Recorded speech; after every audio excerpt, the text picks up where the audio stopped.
Tentuan dalam dunia yang akhirnya menyebabkan perkara tersebut memberikan impak kepada negara kita jugalah kan.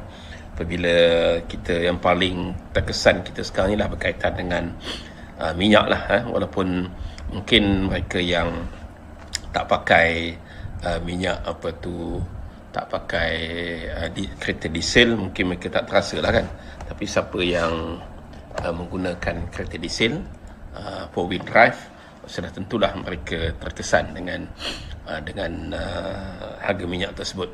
Dan kita juga kena tahulah bahawa sebenarnya kita kena yakin bahawa kerajaan kita bukannya sengaja untuk menyusahkan rakyat, sengaja untuk menyeksa rakyat, tetapi semua itu adalah disebabkan oleh faktor luaran, external factor yang kita katakan beyond our control, di luar kawalan kita.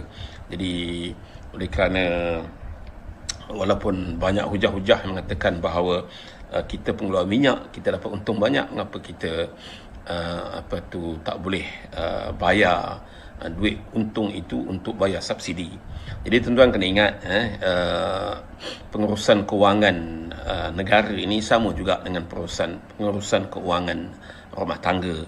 Jadi kita kena ada langkah jangka pendek, langkah jangka panjang, langkah jangka sederhana. Kalau keuntungan-keuntungan itu kita belanjakan sampai habis hanya kerana nak memberikan subsidi minyak, maka sudah tentu ia akan terkesan kepada benda-benda lain, pembangunan dan lain-lain kan. Sebab itu perimbangan itu perlu dilakukan oleh kerajaan kerana kita nak sustain, kita bukan nak orang kata sustainability kita tu mesti kita kekalkan sampai bila-bila. Sebuah kerajaan yang bertanggungjawab sudah tentu dia akan memastikan negara kita sustain. Jadi kalau kita belanjakan semua keuntungan Petronas itu, alamat nanti akhir-akhirnya kita akan terpaksa berhutang macam kerajaan-kerajaan terdahulu lah. Oleh kerana itulah kita kena yakin dan kita memberi sepenuh kepercayaan kepada kepimpinan kerajaan untuk memacu ekonomi dan juga pada masa yang sama memastikan kebajikan dalam negara kita. Kita macam kita selalu sebutlah, kita akan berhadapan dengan impak dan rantaian efek kesan ini dalam jangka masa yang panjang. Kita tak tahu bila akan berakhir perang dan juga bila kesan perang ini akan berakhir. Sebab itu sustainability itu, kelestarian itu kita mesti pertahankan dari segi perbelanjaan, dari segi subsidi kan. Sebab kita bukan hanya tumpukan fokus kita kepada subsidi saja kan. Tapi kita tahu bahawa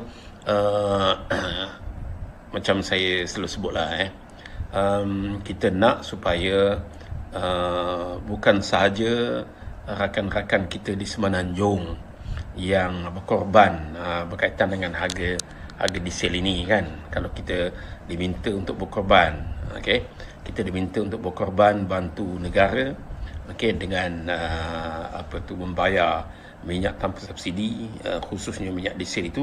Tapi kita juga mengharapkan kawan-kawan kita di Sabah Sarawak juga sama-sama berkorban lah kan. Sebab kita tahu minyak di Semenanjung dah RM6 lebih, minyak diesel kan. Tapi di Sabah Sarawak baru RM2.15 kan. Jadi bezanya jauh.